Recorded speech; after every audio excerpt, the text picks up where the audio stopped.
Ok, bonsoir à tous. Euh, on est encore là ce soir pour une nouvelle aventure. Voilà, on va essayer d'avancer un peu sur le programme et je vais faire un petit rappel. Je vais faire un petit rappel. Je pense qu'on avait vu comment déterminer la structure du marché, comment se fait le démarrage de l'étude de la structure, comment déterminer différents niveaux, voilà, comment analyser si et savoir selon si la pierre, la paire ou la devise, elle est haussière ou baissière. Et voilà, comment détecter aussi les liquidités. On a vu qui est-ce qui font les liquidités. Il y a un micro qui me dérange beaucoup là. Voilà, comment les institutions arrivent à nous tromper. Voilà, comment éviter ces pièges. Je pense que c'est tout ce qu'on a vu, tout ce qu'on a vu, mais plus en profondeur. Donc, aujourd'hui, je pense qu'on va un peu avancer. On va bien avancer vu que c'est le week-end. Voilà, vous n'êtes pas sans savoir que je ne travaille pas le week-end. Donc, on va un peu avancer pour que vous puissiez avoir beaucoup d'exercices à faire pendant le week-end avant qu'on puisse entamer l'autre programme lundi. Donc là, nous allons sans tarder commencer. On va voir d'abord les zones d'offre et de demande. Voilà, les zones d'offre et de demande. Comment détecter une zone d'offre et comment détecter une zone de demande. Voilà, comment détecter une zone d'offre, comment détecter une zone de demande. On va voir comment la zone de demande, et on peut créer, et comment une zone pivot peut engendrer une zone de demande, comment un range peut engendrer une zone de demande. Tout ça, on va voir. Mais c'est juste, on va juste montrer une image illustrative et puis on va aller sur le graphique, essayer de détecter les zones de demande, comment les tracer, comment bien les détecter, comment bien peaufiner pour pouvoir avoir de bonnes zones, voilà, à exploiter. Donc là, voilà.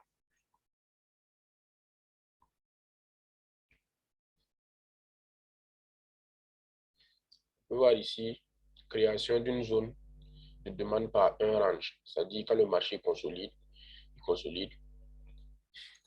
il, il fait une impulsion, une première impulsion, et il laisse derrière elle ce range-là. Donc, il faut savoir que le marché revient toujours combler. Quand le marché fait une impulsion, le marché revient toujours combler cette impulsion avant d'avancer. Voilà. Donc là, on voit que là, c'est une zone de range. Et le marché, il fait une impulsion. Après, il retrace vers le range. Donc là, on peut avoir une bonne zone de demande. Et là, si tu utilises la plateforme TradingView, tu peux utiliser par exemple les Fibonacci. Mais tu utilises les Fibonacci, mais tu fais en trois niveaux.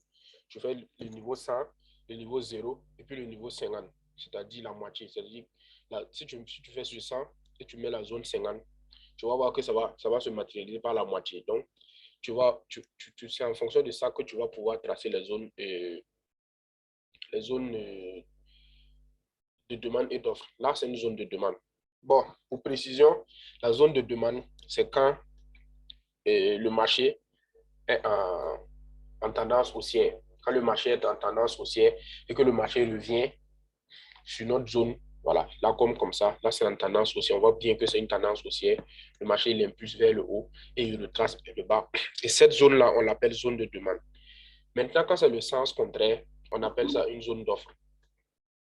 Vous voyez un peu? Quand c'est le sens contraire, quand c'est dans l'hypothèse d'une vente, vous voyez ici, là, on l'a nommé zone d'offre. Donc la zone de demande, c'est ainsi. Et la zone d'offre, c'est là. Mais c'est le même fonctionnement, que ce soit zone de demande, que ce soit zone d'offre. C'est juste qu'il y a l'un qui est un buy et à l'autre qui est un sell. Donc là, vous voyez que le marché crée encore une zone de demande d'une zone d'offre avec un range. Donc là, vous allez voir qu'il y a une création d'une zone de demande avec un pivot. Un pivot, c'est tout simplement quand le marché impulse et le marché fait une pause, c'est-à-dire si on est en H1 et que le marché fait des impulsions avec des bougies bleues, bleues, bleues, bleues, bleues, quand le marché fait une pause en faisant une bougie rouge, on peut considérer ça comme une zone de pivot. Vous voyez un peu, c'est une zone de pivot. Voilà. Mais vous allez voir qu'on va plus faire confiance au range, aux trucs, aux zones de demande et d'offres créées par les ranges. Voilà. Puisque les ranges, tu vas voir que c'est vraiment des zones de demande ou d'offres très puissantes. C'est vraiment des zones très puissantes. Mais les pivots, vous allez voir qu'ils vont être cassés très facilement. Mais les pivots sont intéressants dans le sens où tu es déjà dans le marché. Voilà, tu es déjà dans le marché et tu guettes les pivots pour sécuriser, c'est-à-dire mettre de nouvelles zones de demande et de nouvelles zones où le marché est susceptible de retourner là. Mais les pivots, ce n'est pas très conseillé de les trader en fait. Voilà. Donc, quand le marché est en impulsion, c'est quand le marché, tu es déjà dans le marché, que le marché est en train d'aller dans ton sens et que tu es en train de vouloir faire des séries de sécurisation là. Tu cibles les zones de pivot et puis tu traces des zones de demande et d'offre. Là, quand le marché rebondit dessus, ça repart. Voilà. Donc, là, je pense que c'est bon. Donc, ici, je voudrais un peu, c'est hormis le truc, hormis, c'est juste pour montrer un petit détail, voilà, pour vous permettre de ne pas vous faire prendre. Donc là, on montre un retournement d'inversion, c'est-à-dire le marché impulse et le marché revient directement sur votre zone de, demande. Vous voyez un peu, le marché fait une impulsion et le marché revient directement sur votre zone euh, de demande. Cette zone-là, vous ne devez pas la faire, ce retracement-là, vous ne devez pas la faire confiance parce que c'est une potentielle, c'est un truc, un potentiel piège. Voilà, c'est un potentiel piège que vous voyez là. Voilà. Donc, quand le marché part, il revient directement. Même si vous rentrez, le marché peut arriver à ce niveau et revenir tester encore votre demande. En créant là une zone de liquidité. On avait bien vu les zones de liquidité. Je vous avais expliqué la particularité. Je vous avais dit que tant que vous ne voyez pas une zone de liquidité, tant que vous ne voyez pas que la liquidité a été prise, vous ne pouvez pas rentrer en position. Et là, c'est une illustration. Le marché est revenu directement. On n'a pas vu de liquidité prise. Mais là, vous voyez que les retournements arrondis, c'est des trucs, c'est bien puissant. Là, ça retourne bien. Vous voyez que c'est un retournement très puissant. Là, ça retourne, ça retourne, ça retourne. Là, quand ça arrive ici, ça repart. Toutes ces trucs-là, on peut considérer ça comme des zones de liquidité. Là, parce que ça revient, ça fait semblant de partir, ça revient, ça fait semblant de partir, ça revient, ça fait semblant de partir. Tout ça, c'est pour saisir de la liquidité. Là aussi, c'est le même concept, retournement de correction. Là, ça peut faire, par exemple, ça monte, ça descend, ça monte, ça descend. Et là, quand ça arrive ici, ça repart, c'est normal. Là, c'est bon, c'est puissant. Donc là, les deux sont valides. Mais là, c'est risqué, c'est très risqué. Voilà. Donc, je pense qu'on va aller sur le graphique. On va tracer quelques zones dedans. On va faire ça vite fait. Je pense que ça va être assez rapide à comprendre.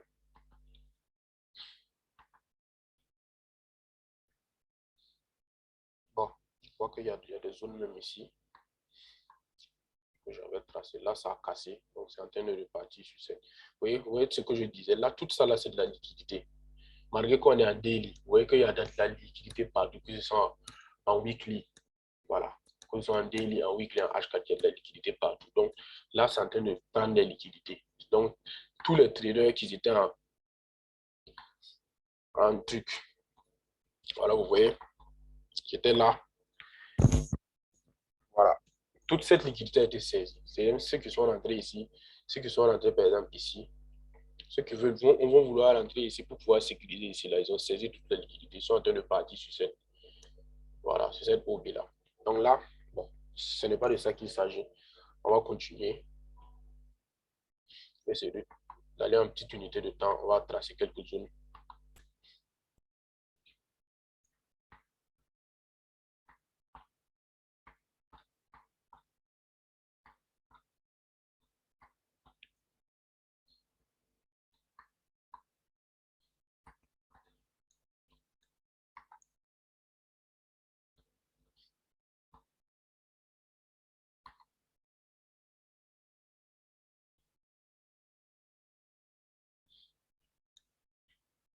Cherchez vraiment, voilà.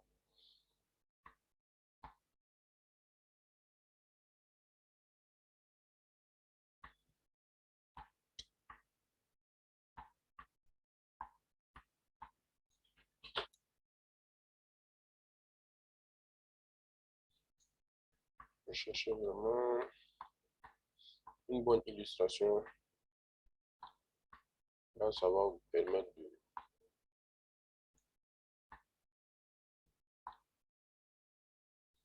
Et les ranges là, c'est quand tu veux faire, par exemple, tu veux prendre en considération le range, c'est quand c'est deux bougies maximum, on appelle ça range. Mais le pivot, c'est une seule bougie.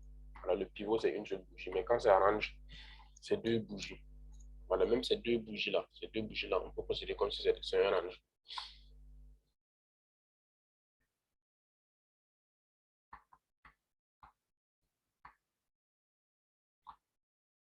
Moi, je ne vois pas trop clair ici.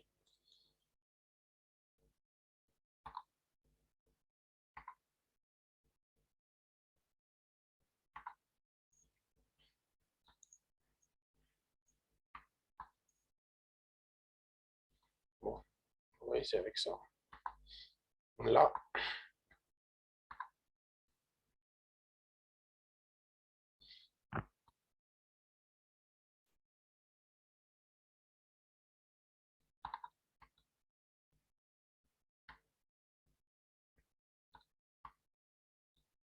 vous voyez là, là, vous voyez avec cette zone d'offre-là, vous voyez comment je l'ai tracé? Je l'ai tracé avec la dernière bougie, cette bougie-là. Vous voyez la petite bougie qui est au milieu là. Je l'ai tracé avec ça. Mais j'ai pris en compte la mèche ici.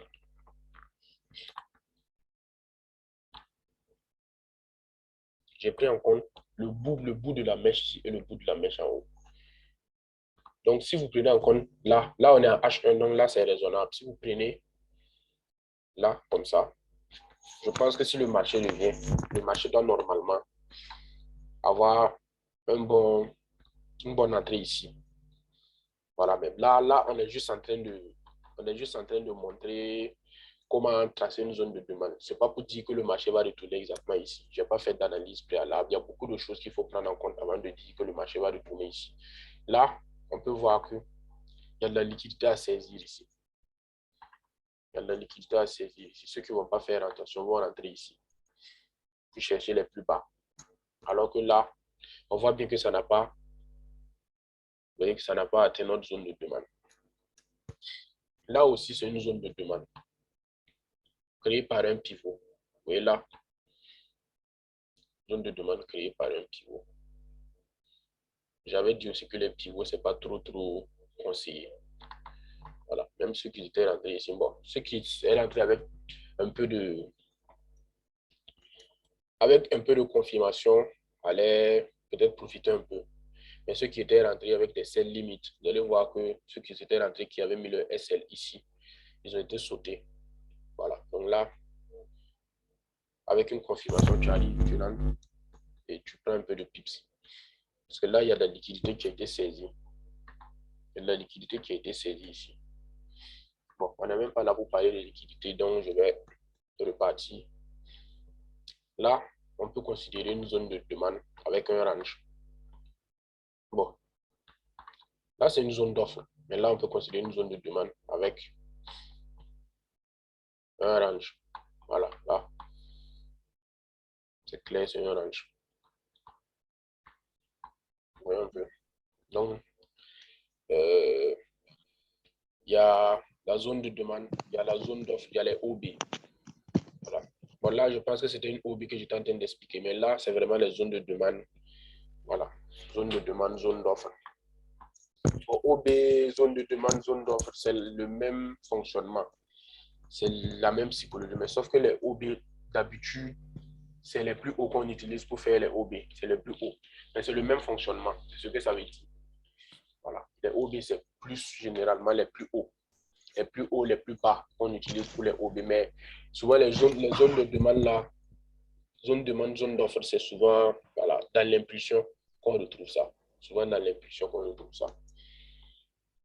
Voilà, vous voyez un peu. Je ne sais pas s'il y a des questions.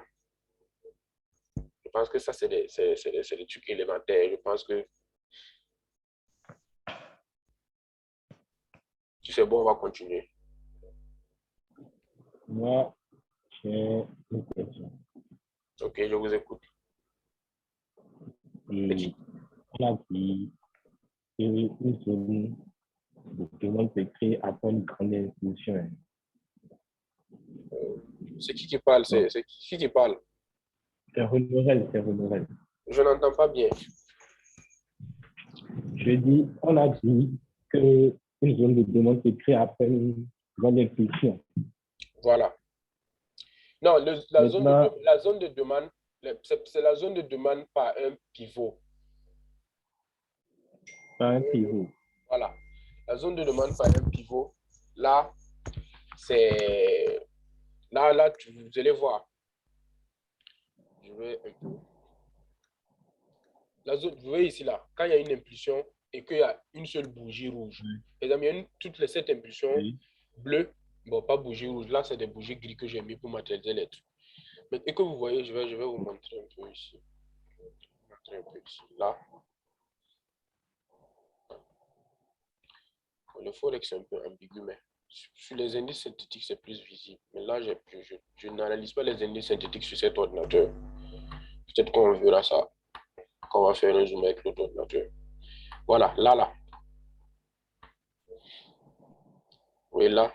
Là, on voit qu'il y a une bougie bleue, il y a une bougie bleue, il y a une bougie grise. Vous voyez un peu?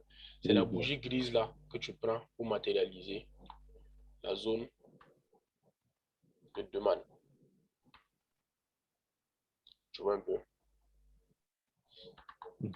C'est ça en fait. C'est ça qu'on appelle création d'une zone de demande avec un pivot. D'accord. Je vais voir s'il n'y a pas un truc plus clair.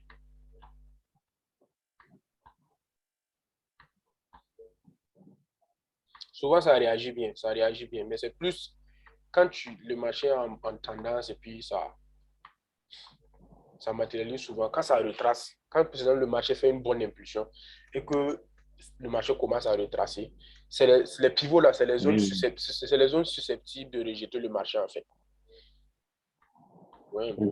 Mais là même, vous voyez un peu, le marché, bon là c'est par un range, création par un range.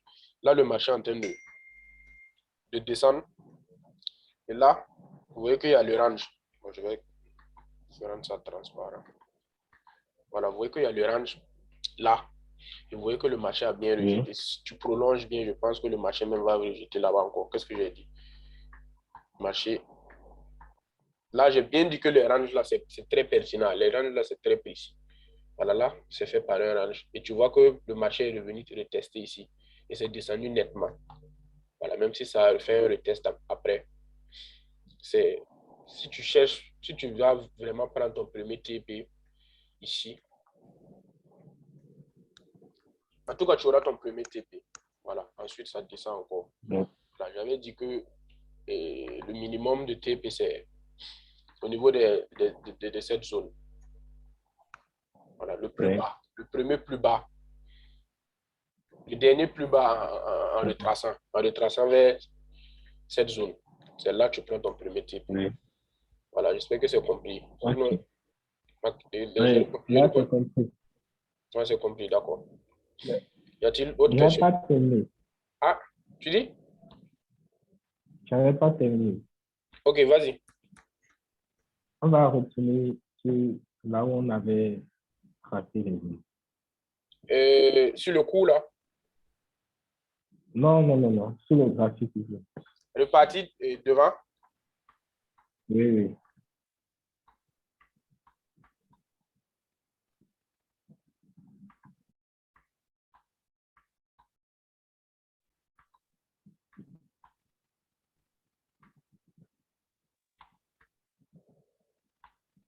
Là. Voilà, là. Ouais. Et la zone pivot OB en Oui, haut. là. Un peu en haut. Où c'est là? Non, en haut. Pas, en gros, là, le OB, pas la zone civile. Là, lequel, en bleu là? Non, où on avait tracé avant de venir chercher la zone civile. Là. Là où il y a la liquidité. C'est où ça? Un peu en haut de là où tu viens de. Non, pas derrière. Là. Un peu en haut là. Le dernier plus haut de ce mouvement. Ici, là. Voilà, ouais. Mhm. Quand on voit, il y a un retracement après l'impulsion avant de revenir là. Je me demandais si ça là, on ne pouvait pas prendre ça comme une zone. Et Top. déjà, vous voyez cette zone-là? Ce qu'on Ouais. a, en fait, je ne veux pas avancer jusque, on est juste en train de monter les zones. On en arrivera à toutes ces parties-là. Si je dévance vraiment là, ça va D'accord, être un peu d'accord. compliqué. Sinon, tout ça là, Ah, vous d'accord. voyez que ici, c'est une zone. Oui. Et là même, vous voyez deux niveaux égaux. Vous voyez? Deux niveaux égaux. Bon. Si on va prendre en compte les corps de bougie, vous allez voir que c'est égaux. Alors que j'ai dit quoi dans le cours de liquidité, j'ai dit quand il y a deux zones deux zones égales, ça veut dire que c'est une zone de liquidité. Oui. Ça veut dire que le marché va aller chercher plus haut que ces deux zones-là pour pouvoir saisir de la liquidité. Donc là, vous allez voir que c'est une liquidité à saisir. Donc, si tu veux rentrer ici, là, il faut réfléchir beaucoup. Donc, avant de rentrer dans le marché, il faut toujours te dire si toute la liquidité était saisie. Au niveau où tu es là, est-ce qu'il y a de la liquidité ou pas? Là, je vois qu'il y a de la liquidité. Très clair, il y a de la liquidité. Il y a deux zones égaux. Et même si tu ne vas pas prendre en compte ces deux zones-là, regarde très bien, si tu regardes même ici, avec ces bougies-là, même si tu ne prends pas en compte ça, il y a déjà des zones égaux ici. Oui. Vous voyez un peu? Donc, c'est ça. Et il y avait aussi une zone pivot là. Vous voyez un Un peu? point pivot. Là, voilà. Donc, on ne va pas sauter les étapes. On en arrive. Il y a beaucoup de choses qu'on va voir qui vont vous permettre d'être clair. Sinon, si on va sauter les étapes là, ça ne va pas aller. Donc, Ok, alors c'est bon. on continue. Y a-t-il une autre Oui. question?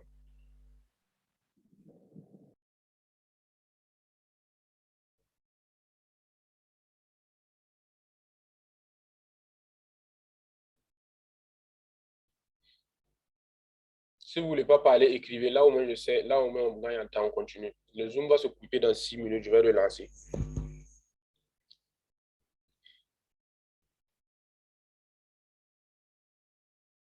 D'accord.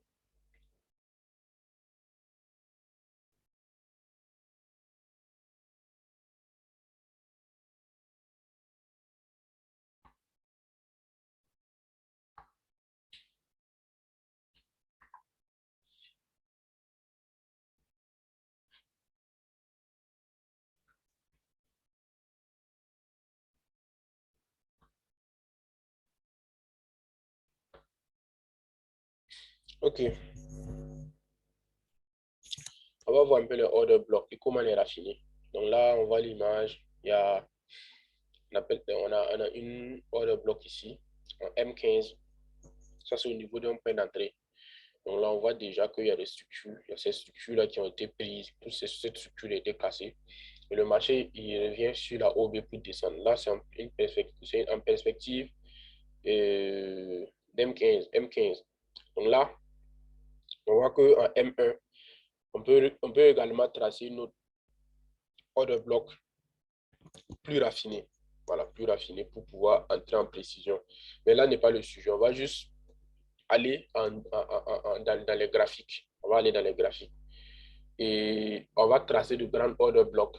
Et puis, on va essayer de les raffiner en petites unités de temps ensemble pour voir comment on peut raffiner. Voilà. Puisqu'il y a des manières de raffiner. Il y a une manière de raffiner quand vous raffinez et que c'est trop raffiné, le marché peut rater vos entrées. Donc, c'est ce qu'on va voir.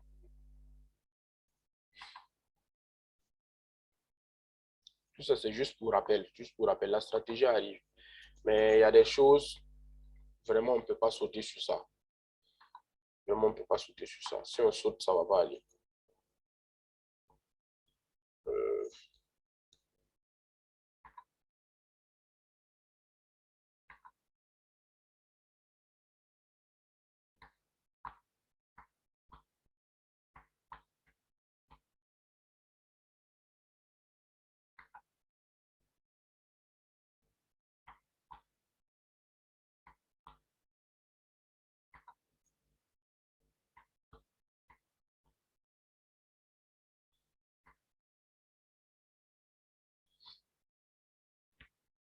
OK. Bon, je vais supprimer tout. Oh, bon, je vais faire, je vais prendre une note, c'est mieux. Sinon, si je... OK. Donc là, on voit très clairement, on a une order bloc ici. Voilà, un bloc de contrat. Là, les order blocs, ce n'est rien d'autre que les blocs de contrat. Donc, la règle numéro 1, c'est la dernière bougie. Vous voyez la dernière bougie, c'est tout. On prend entièrement la dernière bougie avant le retournement. Vous voyez cette bougie grise là. C'est à partir de cette bougie grise que vous commencez à tracer votre, que sa mèche soit longue, que sa mèche soit à 10 mètres ou pas. Vous prenez en compte avec la mèche avant de rentrer en petite unité de temps. Donc là, on va cliquer au-dessus de la mèche et on va descendre jusqu'à là. Vous voyez, quand vous prenez en compte le dessus de la mèche de la première bougie grise là, à la fin là, vous voyez la bougie bleue là, c'est où la mèche de la bougie bleue s'arrête que vous arrêtez. Vous voyez là. Donc, même si cette bougie est arrivée ici, vous devez prendre en compte la dernière mèche de la même avec la bougie bleue. Donc, si c'était la bougie grise qui avait la plus longue mèche vers le bas, c'était la bougie grise qu'on allait prendre en compte. Mais là, on voit que c'est la bougie bleue qui a la plus grande mèche. Donc, voilà. On continue. On trace. Voilà. Donc là, on a tracé notre OB H1. Donc, pour pouvoir raffiner, vous voyez que si on va prendre un sel, par exemple, ici, si on va prendre, par exemple, pas un sel, un bail, par exemple, ici, vous allez voir que on va beaucoup risquer. Vous voyez, tout cet écart-là, c'est beaucoup. C'est beaucoup. C'est beaucoup de risques. Donc, on revient en petite unité de temps.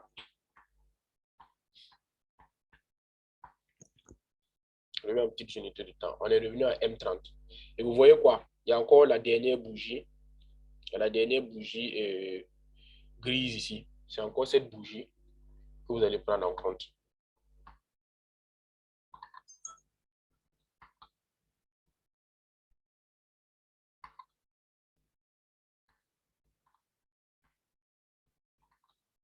Ah, c'est encore cette bougie que vous allez prendre en compte.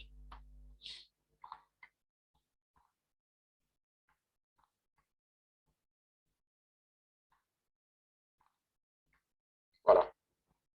Donc là, si vous prenez cette bougie en compte, au lieu que ça soit,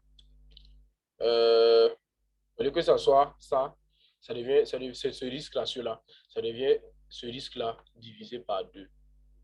Ouais, un peu. Ça devient ce risque-là divisé par 2. Donc, ça vous permet encore d'avoir des entrées plus précises. Donc, là, le minimum, tant qu'on n'est pas tant qu'on